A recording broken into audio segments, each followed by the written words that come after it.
मतलब वो भले ही तहसीलदार हैं लेकिन अपने आप में सरकार नहीं हो सकते, सर्वोच्च से बड़े तो नहीं हो सकते। तो उनका ये कहना है कि मैं ही मालिक हूँ जमीन का, ये आपको किस हद तक लगता है कि सही था? तो उसी ये सब आवाज में पता लगा कि ये खुद तहसीलदार है जो प्रॉपर्टी का काम करता है, भूमाफियाओं से मिला हुआ है। तो ये मुझे उम्मीद है कि चाहे भले लेट चाहे भले चाहे कितने राजनेता इसके ऊपर हाथ रख लें, लेकिन आज नहीं तो कल इसके खिलाफ कार्रवाई। एक दो दिन में कोई आंदोलन करने का प्लान है? एक दो दिन में बड़ा आंदोलन होने की उम्मीद है। हमारे यहाँ कुछ कार्यकर्ताओं के मैसेज है मेरे ऊपर, तो कार्यकर्ताओं को मैं कैसे रोक पाऊंगा। तो फिलहाल हम माननीय एमएलए साहब के साथ हैं, डीसी बैरवा। पिछले कुछ दिनों से, पिछले 2 या 3 दिनों से एक बहुत बड़ा मैटर चल रहा है, आप सभी को इस बारे में पता होगा। जो तहसीलदार थे गजानंद मीणा, उनके साथ में इनकी बहस हुई थी और वो सारा मामला हर एक इंसान ने सोशल मीडिया पर देखा होगा। तो उसी बारे में मैं इनसे कुछ सवाल करूंगा। तो मैं सबसे पहले तो आपसे यही जानना चाहता हूँ कि आप जब गए वहां पर और इस तरीके से आपके बीच में जो बहसबाजी हुई जितनी भी, तो मामला क्या था शुरुआत से जब आप वहां तक पहुंचे? अच्छा, ये मैं उस दिन दौसा निकल रहा था। अच्छा। तो काफी लवाजमा था, पुलिस जाब्ता था, आदमी थे और कोई अधिकारी भी थे, महिलाएं थी, काफी भीड़ भाड़ थी। तो स्वाभाविक बात है, मेरे क्षेत्र के अंदर ऐसी कोई भीड़ भाड़ या कोई ऐसा कोई जैसी भी यहाँ चल रही है तो और कोई लोग चिल्ला रहे हैं, बच्चे चिल्ला रहे हैं, तो मेरा अपने आप में दायित्व बनता है कि मैं यहाँ का किसी जनता का चुना हुआ जनप्रतिनिधि हूँ। मसला कुछ भी हो सकता है, लेकिन मेरा अपने आप में वहाँ जाना और उन बच्चों को पूछना, उन बच्चों के बारे में बात करना, जो घर तोड़ रहे हैं उन अधिकारियों से बात करना, मेरे अपने आप में एक दायित्व है। बिल्कुल। मैंने जो ही वहाँ से जाके संबंधित अधिकारियों से जानकारी ली मैंने, और भाई ये किस तरह की घटना है। तो सर मकान तोड़ रहे हैं, ये दुकानें तोड़ रहे हैं। तो मैंने भाई जो घर परिवार जो बस रहा है, जहाँ लोग रह रहे हैं, जहाँ लाइट कनेक्शन है, अरसों से रह रहे हैं, बहुत पहले से रह रहे हैं लोग, तो वहाँ पे इस तरह के आप अंजाम किस तरीके से दे रहे हो? आपके पास कौन सा कानून है, आपके पास कौन से नियम है, आपके पास कोई ऑर्डर है या कोई हाई कोर्ट का वो है? इसी बात को लेकर तकरार हो गया मेरे तहसीलदार में। तो उन्होंने स्पष्ट बोला था कि आपको ऑर्डर में नहीं दिखा सकता, या फिर मैं खुद मालिक हूँ जमीन का, जैसे मेरी मर्जी है वो करूंगा। तो मालिक का मतलब वो भले ही तहसीलदार हैं लेकिन अपने आप में सरकार नहीं हो सकते, सर्वोच्च से बड़े तो नहीं हो सकते। तो उनका ये कहना है कि मैं ही मालिक हूँ जमीन का, ये आपको किस हद तक लगता है कि सही था?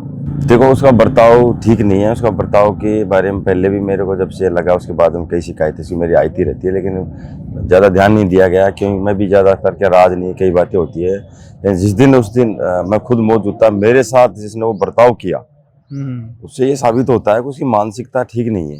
बिल्कुल। उसकी मानसिकता ठीक नहीं है। और मैं यहाँ का एक विधायक, और विधायक के साथ ऐसी बातें करना और मेरे से अंगुली दिखा के इस तरीके से बात करना कि मैं यहाँ का मालिक हूँ, मैं कौन होते हो, मैं जो कहूँगा जो करूँगा, आप ऊपर बात कर लो, इस तरीके से उसने जो बर्ताव किया, उससे कहीं न कहीं ये भी साबित होता है कि उसको कहीं न कहीं राजनीतिक संरक्षण मिला हुआ है, प्रोटेक्शन है कहीं ना कहीं राजनीतिक प्रोटेक्शन है उसको। और जो बाद में जानकारियां ली गई है, उसने कई जगह ऐसी कार्रवाइयां करी है। एक तो न्यायालय कहीं विचाराधीन था मामला बाईपास के ऊपर या आसपास, उसमें भी उसने कार्रवाई करी है। एक दो जगह कहीं और करी उसने कार्रवाइयां। तो उसी ये सब बाद में पता लगा कि ये खुद तहसीलदार है जो प्रॉपर्टी का काम करता है, भूमाफियाओं से मिला हुआ है। अच्छा, खुद तहसीलदार गजानंद मीणा भूमाफियाओं से मिला हुआ है। जब तो नहीं ये जैसी घटनाएं होना, जिनके मुकदमे न्यायालय में चल रहे हैं, जहाँ जो तोड़ फोड़ कर रहे हैं, वहाँ आज से थोड़ी सैकड़ों सालों से लोग रह रहे हैं। बिल्कुल, सैकड़ों सालों से रह रहे हैं। रानी की बीड़ की जमीन है, ग्रास फार्म के नाम आ रही है, वो रानी की ने ही इन लोगों को दी थी। वो हजारों बीघा जमीन है, वो पूरे हमारे आसपास के एरिया में हजारों बीघा जमीन है। वो अगर ये इनको करना ही था, ऐसा कुछ करना ही था, तो ये पहले ही करते ना, जब रानी जी इनको जमीनें दी गई थी, या फिर ये लोगों ने घर बनाए, ये जो भी कॉलोनाइजरों ने कॉलोनियां काटी, उस टाइम पे करनी चाहिए ना। आज जो लोग बस गए, रह रहे हैं, कर रहे हैं, उनको ऊपर एक तरीके से आज एक तो प्रधानमंत्री सरकार आवास की आवाज देने की बात करती है, जिनके पास जमीनें उनको देने की बात करती है, वाई लूट रही है, और आज उनके यहाँ जमीनें भी उजाड़ी जा रही है, उनके घर भी उजाड़े जा रही है। ये सब चीजें हैं। इन सब चीजों को लेकर हमने विधानसभा में बात करी है। हमें उम्मीद है कि इनके इस तहसीलदार के ऊपर कार्रवाई होगी और आने वाले समय में ऐसे अधिकारियों के ऊपर लगाम लगेगी। तो कल मैं उनसे मिलकर के आया था, जिन लोगों के घर तोड़े गए या फिर जिनके तोड़े जाएंगे, बड़े भावुक थे, कह रहे थे कि हमारे पास इसके अलावा कोई जमीन नहीं है, ना रहने के लिए कोई दूसरा घर है, आखिर हम जाएंगे कहाँ? अगर इनको तोड़ना ही है तो हमारे ऊपर से जैसे भी चलाओ, उसके बाद में तो मैंने उनसे कई सारी बातें की, लगभग 1-2 घंटे तक बातें की। उन्होंने बताया कि सर लगभग हम कई पीढ़ियों से यहाँ रह रहे हैं, एक जो कोर्ट का स्पष्ट आदेश है कि जो बुलडोजर जस्टिस है इसको पूरी तरीके से बंद किया जाए, जा करके आप किसी भी तरीके से बिना किसी नोटिस के नहीं तोड़ सकते, चाहे आप तहसीलदार हो चाहे कोई भी हो। 2024 में एक ऐसा मामला भी आया था कोर्ट का जिसमें उन्होंने स्पष्ट कहा था। तो उन लोगों ने बताया कि हमको कोई नोटिस दिया ही नहीं गया, अचानक से आकर के तोड़ फोड़ करना चालू। मैं इस बारे में बता दूं आपको, मैंने भी एक बात बोली है, सरकार उन गरीब व्यक्तियों को जो सक्षम नहीं है, जिनके पास पैसा नहीं है, अति गरीब है, उनको तो आवास देने की बात भी कर रही है, उनको भूमि देने की बात भी कर रही है। बिल्कुल कर रही है। और उसी स्थिति में आज जिनके बने बनाए घर हैं उनको तोड़ रही है। जो भी ग्रास फार्म है, जो भी रानी की भीड़ है, जो भी वो है, या कोई डिपार्टमेंट की जमीन थोड़ी है, कोई तहसील कार्यालय की जमीन थोड़ी है जिस तरीके से आप तहसीलदार यहाँ पे ऐसी कार्रवाई करेगा। ये तो सुप्रीम कोर्ट का भी फैसला है। अगर आप चाहे वो कहीं कोई सी भी जमीन में रह रहा हो, अगर वो घर बना के रह रहा है तो आपको उसको बेदखल नहीं कर सकते। ऐसे कानून बने हुए हैं हिंदुस्तान के अंदर। जिस तरीके से ये जो तहसीलदार यहाँ पे आकर जो आज जो कर रहा है, वो कहीं न कहीं इसकी मानसिकता ठीक नहीं है। और मैं इसके ऊपर फिर आरोप लगाता हूँ कि इसको राजनीतिक संरक्षण मिला हुआ है और ये भूमाफियाओं से मिला हुआ है। तो आपको लगता है कि कुछ स्पष्ट नाम कि भाई ये लोग हैं या कोई विशेष पार्टी जो ये सब करवा रही है? देखिए ये तो ऐसा ही राजनीतिक मामले हैं, आपको पता है जो स्थिति दोषा की हो रही है। नहीं, इसी चीज को अगर आप दूसरी तरीके से क्रिएट करके देखें कि भाई मान लो कोई बीजेपी का एमएलए होता और आप उस जगह पर तहसीलदार होते, तो अब तक आपके ऊपर कोई कार्रवाई हुई होती या नहीं हुई होती इसी तरीके से? देखो मैं बता दूं आपको, मैंने एक बात कह दी ना, राजनीतिक संरक्षण मिला हुआ ना। इस तरीके से आम आदमी से बात नहीं कर सकता तहसीलदार, आम आदमी से भी नहीं कर सकता। यहाँ तो मैं तो विधायक हूँ। अगर ऐसा होता है तो अब तक तो उसके ऊपर कार्रवाई हो जाती। बड़ा अनप्रोफेशनल था जिस तरीके से उन्होंने बात कही। हर कोई इसकी निंदा कर रहा है कि भाई जिस तरीके से, क्योंकि जनता के द्वारा चुने हुए जनप्रतिनिधि है, हर कोई सम्मान करता है, और आपका उधर जाकर के ये बोलना कि भाई नोटिस दिखाओ या कोई ऑर्डर दिखाओ, ये भी पूरी तरीके से जायज था। क्योंकि आपका ये दायित्व बनता है, कर्तव्य है, रिस्पॉन्सिबिलिटी है कि आप सुरक्षा सुनिश्चित करें अपने लोगों की। लेकिन उसके बावजूद भी उनका जो बर्ताव था वो ठीक नहीं था। हर कोई यही कह रहा है, सोशल मीडिया पे मैंने देखा है। तो अब आगे अगर ये कार्रवाई नहीं रोकते हैं, आगे और लोगों के भी घर तोड़े जाते हैं, तो उस बारे में कुछ प्लान किया है आपने?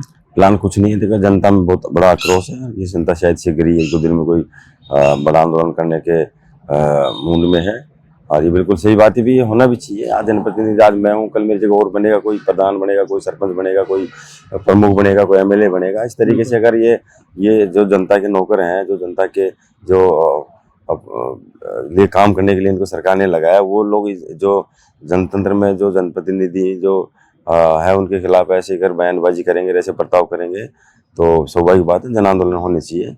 और ये जब तक, मेरे हिसाब से, मेरे को लगता है जब तक इसी पर कार्रवाई नहीं होगी, जब तक दोषी जनता बैठेगी नहीं। विधानसभा में भी आपने उठाया था ये सवाल कि भाई इस तरीके से किया गया जो भी बर्ताव और लोगों के साथ किया जा रहा है, तो उधर से कोई कार्रवाई होने की उम्मीद है? ऐसा है, मैं बता रहा हूँ, विधानसभा के अंदर सारे, चाहे मंत्री हो, चाहे और कोई सीएम हो, चाहे कोई भी हो, वो विधानसभा के सम्मान्य सदस्य हैं। उन्हीं 200 में मैं भी एक हूँ, उन्हीं 200 में आप भी एक? मैं एक हूँ। ये बात अलग है किसका राज है, कौन मंत्री है, कौन सीएम है, कौन क्या है, लेकिन सदस्य सब समान है, क्योंकि वही जनता उनको विधायक बनाया, उन्हीं जनता ने मेरे को विधायक बनाया। ऐसा करते किसी अधिकारी के द्वारा किसी के खिलाफ अगर किया जाता है तो उसको दंडित किया जाएगा। ये ऐसा विधेयक है, मैं हमारी विधानसभा के विधेयक में ऐसा है। तो ये मुझे उम्मीद है कि चाहे भले लेट, चाहे कितने ही राजनेता इसके ऊपर हाथ रख लें, लेकिन आज नहीं तो कल इसके खिलाफ कार्रवाई। 1-2 दिन में कोई आंदोलन करने का प्लान है? 1-2 दिन में बड़ा आंदोलन होने की उम्मीद है। हमारे यहाँ कुछ कार्यकर्ता जो मैसेज है मेरे ऊपर, तो कार्यकर्ताओं मैं कैसे रोक पाऊंगा? बिल्कुल भाई, उनकी भावनाएं हैं, उन गरीब परिवारों के प्रति जिनके मकान तोड़े गए हैं, उनकी मेरे प्रति भी भावना है, क्योंकि मैं उनके यहाँ जनप्रतिनिधि हूँ, उन्होंने मेरे को चुना है। और ऐसा घटनाएं दोबारा नहीं हो, ऐसे उन गरीबों के साथ दोबारा घटनाएं नहीं हो, और ऐसा करते कोई अधिकारी दोबारा नहीं करे। ये सब चीजें लेके जनता जल्दी ही 1-2 दिन में बड़ा आंदोलन करने के मूड में है। धन्यवाद। एक बात उन्होंने कही थी कि मैं मालिक हूँ इस जमीन का, जब मेरी मर्जी करेगी मैं वैसे कर सकता हूँ। तो इस बारे में ये कहना चाहता हूँ कि देखिए, चाहे कोई भी हो, चाहे कितना ही बड़ा अधिकारी हो, अगर वो इस जमीन का मालिक है तो जनता उसकी मालिक है। क्योंकि टैक्स पेयर जो हैं, जो लोग टैक्स देते हैं, उस पैसे से उनको सैलरी मिलती है। तो कोई भी इस तरीके से कहे कि मैं मेरी मन मर्जी करूंगा, वो किसी भी तरीके से गैर संवैधानिक की कैटेगरी में ही आएगा, क्योंकि उनकी मर्जी नहीं चल सकती। जनता के लिए काम करते हैं, जनता के पैसे से सैलरी दी जाती है। तो इस तरीके की बातें करना बड़ा अनप्रोफेशनल भी है, और जिस तरीके से इनके साथ में बर्ताव किया गया उसकी निंदा भी की जा रही है। आपसे बात करके बहुत अच्छा लगा और आपने हमें समय दिया, उसके लिए काफी धन्यवाद। Thank you.